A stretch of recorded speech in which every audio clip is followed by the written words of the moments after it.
Dámy a páni, toto sa mi stalo prvýkrát v živote, takže pozeraj až do konca, že čo som chytil.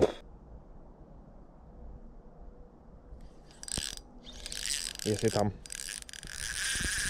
Niečo veľké máme. Niečo fest veľké máme. Konečne. Yes. To bude nejaká pekná ryba, jak hovado. Dúfam, že zubač.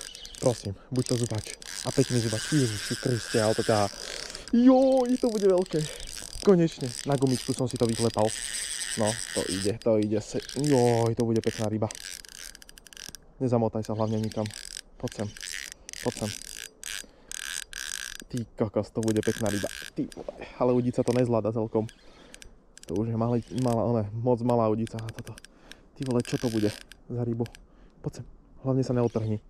Už teraz sa mohol otrhnúť. Ty vole, čo to je? To není mrena náhodou? Tuším, to je mrena. Tuším, to je mrena, ty kokos. A pekná mrena. To je veľmi pekná mrena, ty kokos. Pozeraj.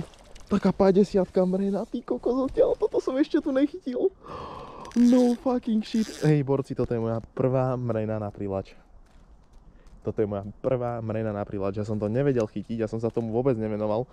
Mňa to nebavilo proste.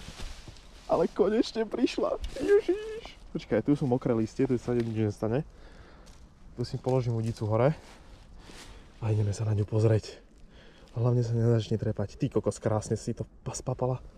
Úplne, aha, tú tantu brutálne zjedla. Dobre, vypnutá je. Ja mám mokré ruky. Ale, aha, pozeraj. Krásna ryba.